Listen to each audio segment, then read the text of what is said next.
네, 오늘 주신 말씀은 골로새서 3장 16절입니다. 신약성경 327면입니다. 봉독하겠습니다. 그리스도의 말씀이 너희 속에 풍성히 거하여 모든 지혜로 피차 가르치며 권면하고 시와 찬송과 신령한 노래를 부르며 감사하는 마음으로 하나님을 찬양하고.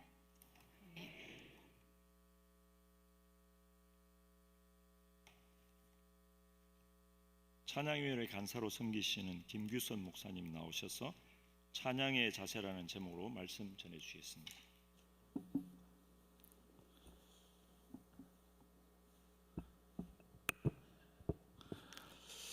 예, 우리 한번 옆에 분하고 잠시 한번 인사하면 좋겠습니다. 우리 영원히 하나님을 찬양하는 사람이 됩시다. 이렇게 한번 인사하겠습니다. 예, 감사합니다. 네. 오늘은 찬양위원회 주간 예배로 드리게 되었습니다. 먼저 늘 찬양으로 아름답게 하나님의 영광을 드러내고 있는 우리 찬양위원회 한 분 한 분의 삶 가운데 하나님의 은혜와 축복이 있기를 이 시간 소망합니다. 그리고 아름다운 찬양이 있을 수 있도록 드러나지 않게 묵묵히 뒤에서 준비하시는 우리 위원장님과 각 찬양대와 찬양단 대장님과 우리 임원분들의 수고에 감사를 드립니다. 그 수고와 노력을 우리 하나님께서 갑절로 갚아주실 줄 믿습니다.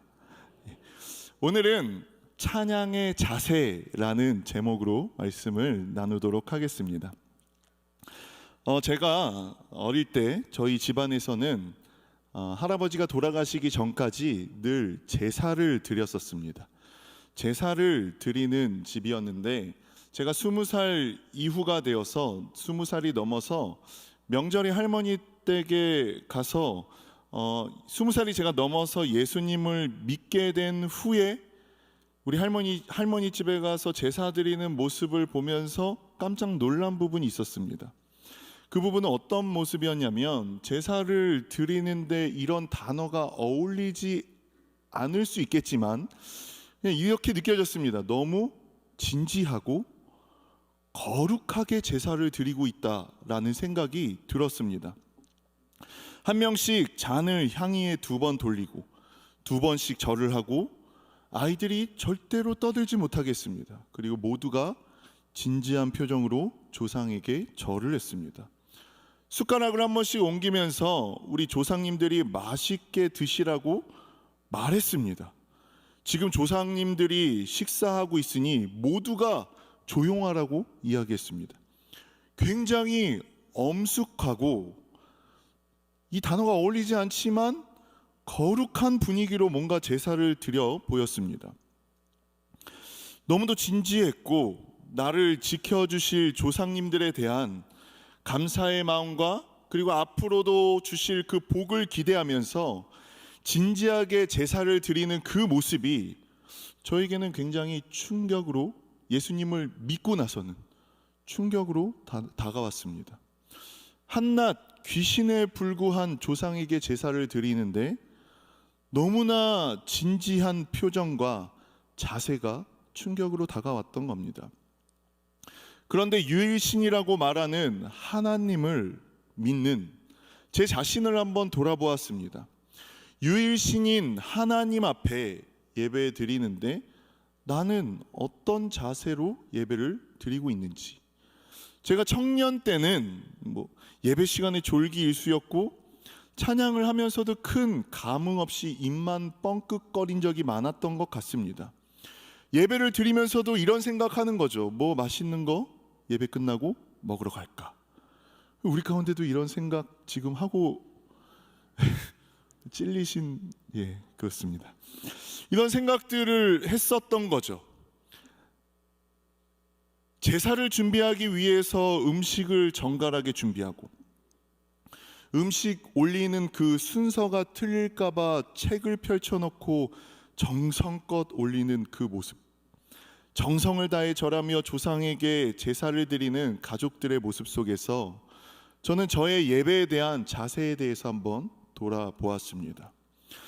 여러분은 어떤 자세와 어떤 마음으로 예배에 임하고 있습니까?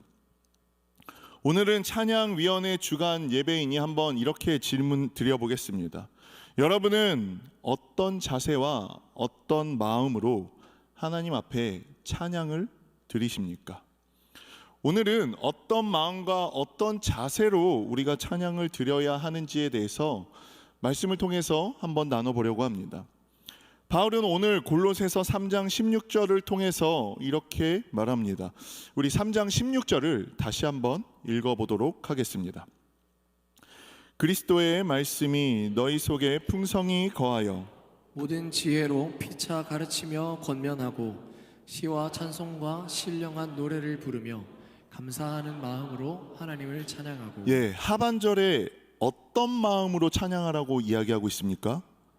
감사하는 마음으로 찬양하라고 이야기하고 있습니다.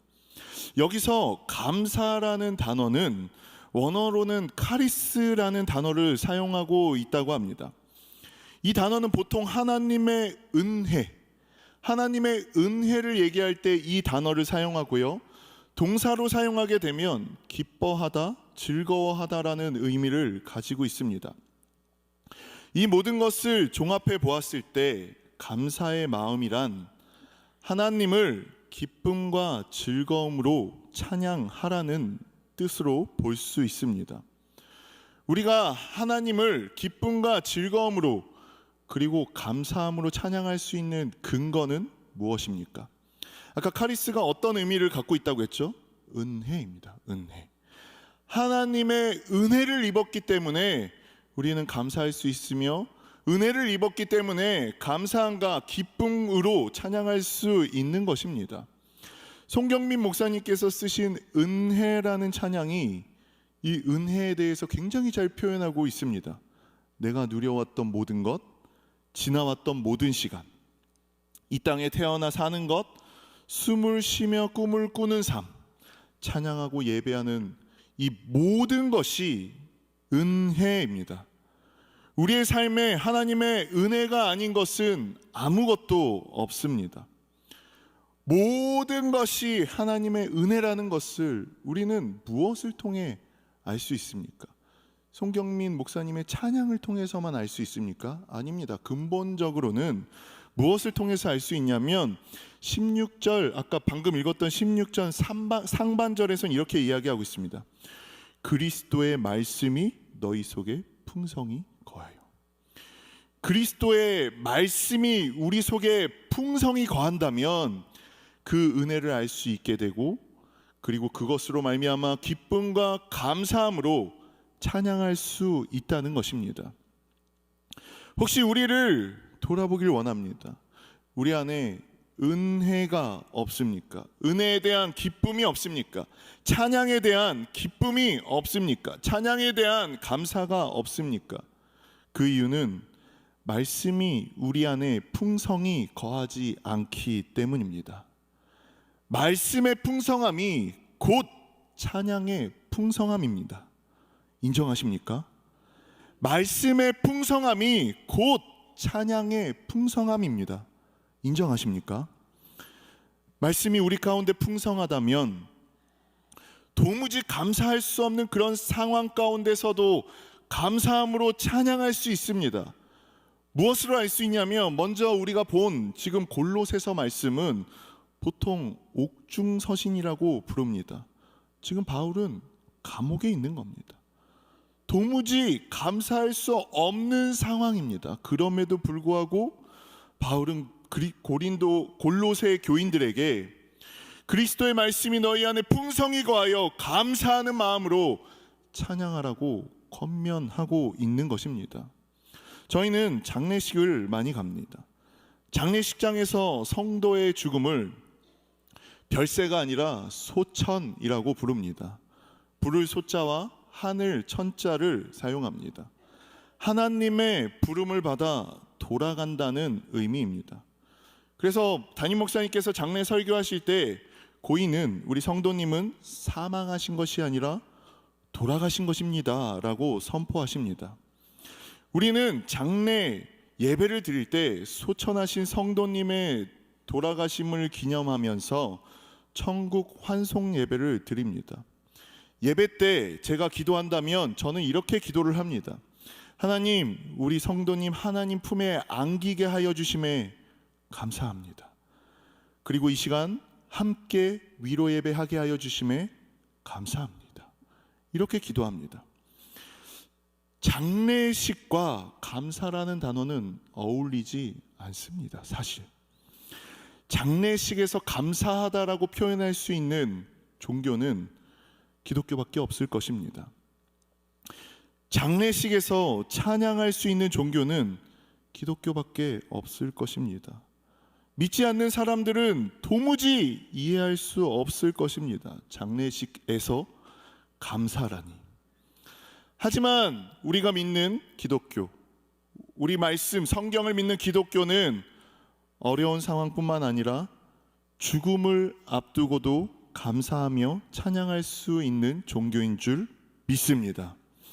우리는 어떤 상황에 어떤 마음으로 하나님 앞에 찬양을 드리고 있습니까? 말씀이 우리 안에 충만하게 부어져서 주님의 은혜를 기억하시면서 어떤 상황 가운데서도 감사로 기쁨으로 찬양을 우리 하나님 앞에 올려드리실 수 있는 우리 찬양위원회, 그리고 우리 모든 성도님들 되실 수 있기를 이 시간 소망합니다. 그렇다면 감사함으로 우리는 누구를 찬양해야 합니까? 우리 시편 7편 17절과 66편 2절 한번 같이 읽어보겠습니다. 내가 여호와께 그의 의를 따라 감사하며 지존하신 여호와의 이름을 찬양하리로다. 66편 2절도 같이 읽어보겠습니다. 제가 읽어드리겠습니다. 그의 이름의 영광을 찬양하고 영화롭게 찬송할지어다. 지금 시편에서는 여호와의 이름을 찬송하라고 이야기하고 있습니다. 이름을 찬송해야 되는 이유는 무엇입니까? 이름과 존재는 같은 가치로 이해되기 때문입니다. 제가 고등학교 다닐 때 고등학교 선생님이 이런 말씀을 하셨습니다. 얘들아, 너희가 커서 아이를 낳거든 절대 하면 이름을 쓰면 안 되는 이름이 있다. 그 이름이 뭐냐면 바로 정신이다. 이렇게 알려줬습니다. 자, 너의 아들이 만약에 김정신이라고 한번 예를 들어보겠다. 이렇게 말씀하시면서 자녀의 친구가 집으로 전화했다라고 한번 생각해봐. 이렇게 말씀하셨습니다. 이때만 해도 핸드폰이 막 있지 않았기 때문에 친구에게 바로 전화할 수가 없었고 집으로 전화를 했어야 됐고, 이때 전화하면 보통 부모님이 받으시잖아요. 부모님이 이제 전화를 받습니다. 여보세요? 이러면은 이제 친구가 전화해서 이렇게 묻는 거죠. 안녕하세요. 혹시 정신이 있나요? 그럼 이제 아버지가 이렇게 말씀하는 겁니다. 정신이 지금 없는데. 그럼 이제 친구가 이렇게 얘기하는 거죠. 정신이 언제쯤 돌아올까요? 아버지가 이렇게 말씀하는 겁니다. 글쎄, 조금 있으면 정신이 돌아오겠지? 그러면 정신이 돌아오면 저에게 꼭 연락 달라고 부탁드립니다. 그래, 정신이 돌아오면 꼭 연락하마. 이렇게 통화가 이렇게 된다는 겁니다. 그래서 절대 자녀의 이름을 정신이라고 지으면 안 돼 라고 했던 얘기가 기억이 납니다. 왜요? 이름과 존재는 같은 가치로 이해되기 때문입니다. 대법원 자료에 의하면 개명 신청을 하는 인원이 하루에 수백 명이라고 합니다. 수백 명. 왜 많은 사람들이 부모님이 지어주신 이름을 바꾸려고 할까요? 개명 신청한 사람들의 이름을 살펴보면 그 이유를 알 수가 있습니다. 이름이 이렇답니다. 굉장히 많습니다. 제가 찾아보니까 엄청나게 많은데 그 중에 몇 개만 가져와 봤습니다. 이름이 경운기, 김치국, 김한여, 방귀남, 신호탄. 저는 이게 제일 재밌었는데 이름이 오지게입니다. 오지게. 이런 이미 그냥 이름만 들어봐도 개명을 신청한 이유를 어느 정도는 알 수가 있습니다. 제가 아는 전에 이제 사역했던 교회에서 그 권사님이셨는데 이분은 믿기 전에 아들의 이름을 김용호라고 지었습니다. 김용호. 근데 믿고 나서 자녀의 이름을 그렇게 지은 것을 후회하신다고 말씀하셨습니다. 용, 호. 용과 호랑이가 다 들어가 있잖아요. 좋은 기운은 다 넣었는데 믿고 나니까 이게 너무 후회된다고. 아들의 이름을 용호라고 지은 것을 너무 후회한다고 말씀하셨습니다. 이렇게 본다면 우리가 하나님의 이름을 찬양해야 되는 이유는 더욱더 분명해집니다. 하나님의 이름을 찬양한다는 것 자체가 하나님의 존재를 찬양한다는 뜻과 같기 때문입니다. 여호와의 이름을 부른다는 것은 무엇입니까? 여호와의 이름은 도대체 무엇입니까? 구약 성경에 많이 있지만 그 중에 하나, 우리가 너무나 잘 아는, 모세가 하나님의 부르심을 받을 때 하나님께서 하나님의 이름을 이렇게 설명해 주십니다. 우리 출애굽기 3장 13절에서 14절 함께 다시 한번 읽어보겠습니다. 모세가 하나님께 아뢰되 내가 이스라엘 자손에게 가서 이르기를 너희의 조상의 하나님이 나를 너희에게 보내셨다 하면 그들이 내게 묻기를 그의 이름이 무엇이냐 하리니 내가 무엇이라고 그들에게 말하리이까? 하나님이 모세에게 이르시되 나는 스스로 있는 자니라. 또 이르시되 너는 이스라엘 자손에게 이같이 이르기를 스스로 있는 자가 나를 너희에게 보내셨다 하라. 사람들이 하나님의 이름을 뭐라고 물어본다면 뭐라고 대답합니까? 라고 했더니 하나님께서 이렇게 대답하십니다. 나는 스스로 있는 자이다. 나는 곧 나다 라고 말씀합니다. 여러 가지 의미가 있겠지만 이 이름에는 처음부터 끝까지 내가 너희와 함께하는 자다라는 의미를 가지고 있는 것입니다. 이렇듯 하나님의 이름을 알고 찬양한다는 것은 하나님의 존재를 찬양한다는 것과 똑같습니다. 하나님이 하나님이라는 사실, 하나님이 창조주라는 사실, 무한하시며 구속주시며 다시 오셔서 심판하실 하나님이라는 것을, 하나님의 이름을 찬양한다는 것은 바로 그것을 찬양한다는 의미입니다. 성경에 많은 하나님의 이름이 있습니다. 그 성경의 깊음을 아셔서 더 깊이 하나님의 이름을 찬양하실 수 있기를 소망합니다.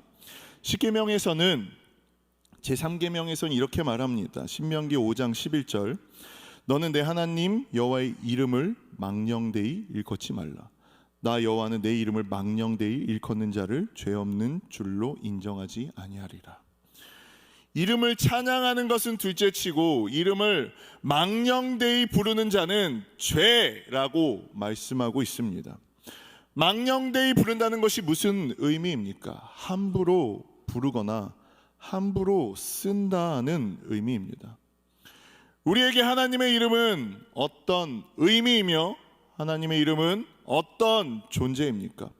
혹시 하나님의 이름을 너무 가볍게 여기며 망령되이 함부로 부르거나 사용하고 있지는 않습니까? 하나님을 바르게 알고 그 거룩하신 하나님의 이름을 찬양하실 수 있는 우리 찬양위원회 성도님들, 찬양위원회와 우리 성도님들 되실 수 있기를 이 시간 소망합니다. 그렇다면 감사하는 제사로 하나님께 어떤 방법으로 찬양을 해야 됩니까? 우리 시편 43편 4절 한번 읽어보겠습니다. 시편 43편 4절입니다. 우리 같이 한번 읽어보겠습니다. 그런즉 내가 하나님의 제단에 나아가 나의 큰 기쁨에 하나님께 이르리이다. 하나님이여 나의 하나님이여 내가 수금으로 비를 찬양하라이다. 예, 시편 63편 3절도 한번 읽어보겠습니다. 시편 63편 3절입니다. 이것도 같이 읽어보겠습니다. 주의 인자하심이 생명보다 나음으로 내 입술이 주를 찬양할 것이다. 예. 우리가 하나님을 찬양할 수 있는 방법은 두 가지가 있습니다. 악기와 입술로 하나님을 찬양할 수 있습니다. 구약 성경에서는 많은 악기가 나와 있습니다. 비파, 수금, 재금, 나팔 등 다양한 악기로 하나님을 찬양할 수 있습니다. 악기에 대해서는 저보다 우리 성도님들이 잘 아시기 때문에 더 말씀드리지 않겠습니다. 단지 각종 악기로 감사하는 마음으로 하나님 앞에 찬양하며 나아갈 때 그 찬양을 통하여 우리 하나님께서 기뻐하실 것입니다. 두 번째는 우리 입술로 하나님을 찬양해야 합니다.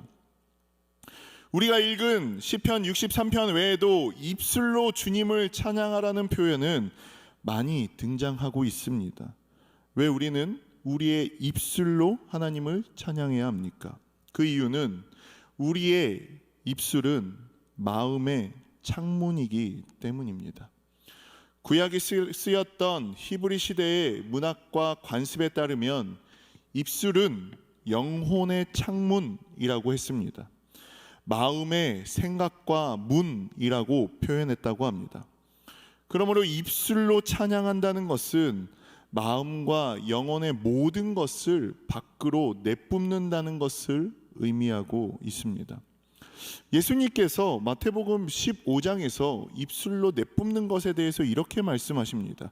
마태복음 15장 17절 18절을 보면 입으로 들어가는 모든 것은 배로 들어가서 뒤로 내버려지는 줄 알지 못하느냐.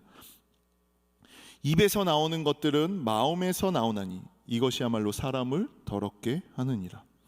입에서 나오는 것은 마음에서 나온다라고 말씀하십니다. 여기서 얘기하는 마음에서 나오는 것은 악한 생각, 살인, 간음, 음란, 도둑질 등 이런 더러운 것들이 마음에서 입으로 표현된다라고 예수님께서 말씀하십니다. 다시 말하면 죄를 지었기 때문에 죄인이 되는 것이 아니라 죄인이기 때문에 우리가 계속해서 죄를 입으로 말한다라고 이야기하는 것입니다. 하지만 예수님을 믿고 거듭난 사람, 즉 성령님의 지배를 받는 사람은 다릅니다. 입에서 무엇이 나옵니까? 성령의 열매가 나옵니다. 사랑과 희락과 화평과 오래 참음과 자비와 양성과 충성과 온유와 절제를 맺고 그것이 입으로 나오게 됩니다. 입에서 나오는 것이 더러운 것이 아니라 선한 것이 나오게 됩니다. 그 중에서도 제일은 믿는 자의 입에서 찬양이 나온다는 것입니다. 그러므로 입술을 통해서 찬양한다는 것은 단순히 머리로만, 가슴으로만, 생각으로만 하는 것이 아니라 우리의 마음으로부터 드린다는 것을 성경은 말하고 있는 것입니다. 우리의 입술에서는 매일 무엇이 나오고 있습니까? 우리의 입술에서 나온다는 것은 곧 우리의 마음을 대변하고 있는 것입니다. 마음에 무엇을 품고 무엇을 입술로 고백하며 살아가고 있습니까? 하나님의 말씀을 매일 묵상함으로 우리의 입술이 하나님의 말씀으로 그리고 찬양의 하나님 앞에 도구로 사용될 수 있기를 이 시간 소망합니다. 그렇다면 뭔가 끝날 것 같은데 끝나지 않는 이 분위기, 얼마 남지 않았습니다. 여러분 힘내십시오. 네, 이 시간이 굉장히 피곤하고 힘든 시간인 줄 압니다. 자, 그럼 누가 이런 찬양을 드릴 수 있습니까? 시편 149편 1절입니다. 우리 이 말씀도 한번 함께 읽어보면 좋겠습니다. 시편 149편 1절입니다. 함께 읽겠습니다. 할렐루야, 새 노래로 여호와께 노래하며 성도의 모임 가운데서 찬양할지어다. 아멘. 새 노래로 찬양하라고 이야기하고 있습니다. 그러면 새 노래는 무엇을 의미합니까? 저는 그 새 노래라는 단어가 늘 좀 헷갈렸습니다. 우리 그 많이 부르는 찬양 중에도 새 노래로 부르자 랄랄라 하나님께 올릴 찬송, 새 노래로 부르자 하나님 사랑을. 도대체 새 노래가 의미하는 것이 무엇일까?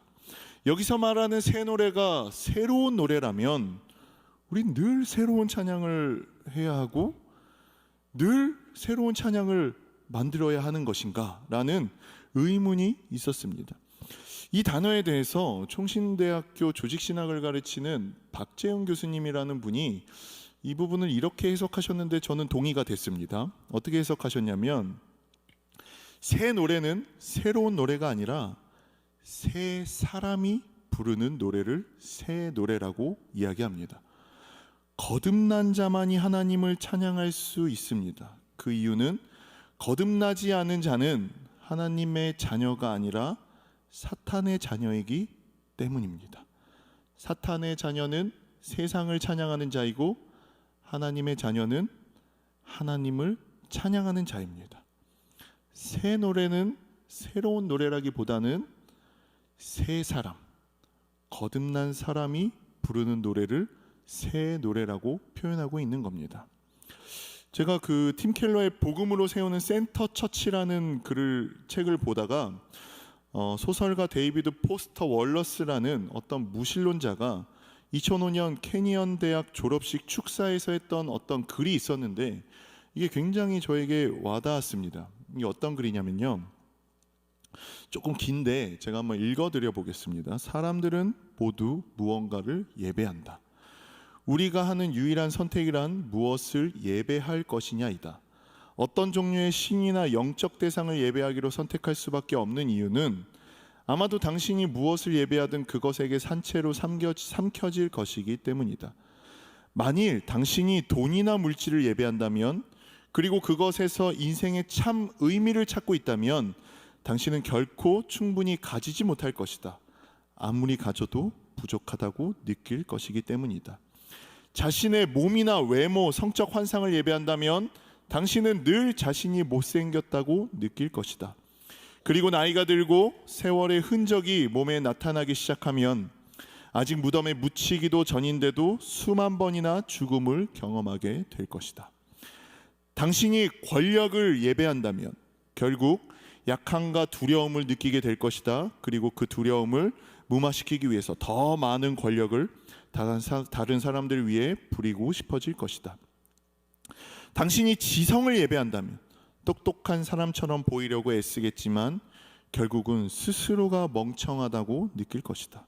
그리고 언젠간 자신이 가짜라는 것을 들킬지도 모른다는 두려움 속에 살아갈 것이다. 그리고 이 데이비드 포스트 월러스라는 분이 이 졸업식 축사에서 연설을 한 것인데 그 뒤에 가로치고 이렇게 되어 있습니다. 그가 자살하기 얼마 전, 이렇게 되어 있습니다. 여기서 예배한다는 것은 무엇을 하냐는 의미와 동일하게도 볼 수 있지 않겠습니까? 사람들은 모두 무엇인가를 찬양하고 무엇인가를 예배합니다. 돈, 외모, 권력, 지성을 예배합니다. 하나님을 믿는 자이든 믿지 않는 자이든 무엇인가 예배하고 그것에 통째로 삼켜져 살아갑니다. 우리는 무엇을 예배하며 살아가고 있습니까? 돈입니까? 외모입니까? 권력입니까? 지성입니까? 우리는 하나님을 예배하는 사람입니다. 그런 것들이 아니라 하나님을 예배하는 사람입니다. 우리 역시 이런 것들을 예배하는 사람들이었지만 지금은 하나님을 믿게 되었고 성령의 능력으로 거듭나게 되었습니다. 새롭게 태어난 사람들입니다. 그러므로 우리는 이제 그런 것들을 예배하지 않습니다. 세상을 예배하지 않습니다. 사탄의 권속 아래에 있지 않습니다. 하나님께 속했습니다. 하나님을 예배합니다. 그리고 하나님 앞에 새롭게 된 사람으로서 하나님 앞에 새 노래를 올려드리는 사람들입니다. 이 모든 것들을 제가 그냥 종합해 보았을 때 이것을 한 문장으로 정리할 수 있습니다. 이렇게 정리했습니다. 찬양은 새 사람이 된 성도의 특권이다. 찬양은 성도의 특권입니다. 성도만이 할 수 있는 특권입니다. 믿으십니까? 믿지 않는 지인에게 찬양의 가사, 악보를 주면서 불러보라고 해보십시오. 아마 안 부를 것입니다. 못 부르거나 만약에 부르더라도 음악을 잘 아는 분이면 부를 수 있겠죠. 부르더라도 가사와 멜로디만 부르게 될 것입니다. 이것은 노래이지 찬양은 아닙니다. 그냥 멜로디와 가사만 읊는 것은 노래이지 찬양은 아닙니다. 찬양은 말 그대로 하나님에 대한 찬사와 존경의 표현입니다. 하나님에 대한 사랑과 감사의 표현입니다. 이것은 새롭게 거듭난 성도만이 가능합니다. 이렇게 새롭게 된 사람이 드리는 찬양을 새 노래라고 합니다. 하나님은 하나님의 자녀가 부르는 새 노래를 받으십니다. 거듭나지 않은 사람이 부르는 노래를 원하시는 것이 아니라 성도가 부르는 새 노래를 원하십니다. 나는 어떤 자세로 하나님 앞에 찬양하고 있습니까? 하나님께서 받으시기에 합당한 새 노래를 올려드리는 우리 모든 찬양대, 찬양단, 우리 모든 성도님들 되실 수 있기를 이 시간 주님의 이름으로 축원합니다. 이 시간 우리 잠시 한번 입을 모아서 함께 기도하면 좋겠습니다. 나는 어떤 마음으로 하나님 앞에 찬양하고 있는지, 새 노래로 하나님을 찬양하고 있는지 아니면 그냥 노래하고 있는지 우리를 돌아보길 원합니다. 그리고 우리의 입에서는 어떤 표현들이 나오고 있는지 돌아보며 하나님, 마음속 깊이 하나님을 찬양하며 새 노래로 하나님 앞에 영광을 올려드리는 저희들 되게 하여 주시옵소서. 이 시간 우리 잠시 한번 입을 모아서 기도하도록 하겠습니다. 기도하겠습니다. 하나님 아버지 감사합니다. 오늘 이 시간 찬양에 대해서, 찬양의 자세에 대해서 하나님 함께 나누어 보았습니다. 하나님을 어떤 마음으로, 어떤 자세로 우리가 찬양하고 있었는지, 그냥 노래를 하고 있었던 건 아닌지 우리의 모습을, 우리의 생각을 돌아봅니다. 이제는 우리 하나님 앞에 감사하는 마음으로 정말 하나님 앞에 삶의 찬양을 드릴 수 있는, 새 노래를 드릴 수 있는 저희들 되어질 수 있도록 주님 인도하여 주시옵소서. 주님, 그런 찬양의 사람들 되어질 수 있도록 주님 함께하여 주시옵소서. 주님 인도하여 주시옵소서. 하나님 감사합니다. 오늘은 찬양위원회 주간으로 하나님 앞에 예배를 드리게 하여 주심에 감사합니다. 찬양의 자세라는 제목으로 함께 말씀을 나누었습니다. 말씀의 은혜를 더욱 깊이 경험하여서 더욱 깊이 새 노래로 찬양을 올려드리는 주님의 자녀들 되게 하여 주시옵소서. 교회 안에서 찬양뿐만 아니라 삶으로 하모니를 이루어 아름다운 주님의 권속들 만들어갈 수 있도록 주님 인도하여 주시옵소서. 예수님의 이름으로 기도드립니다. 아멘.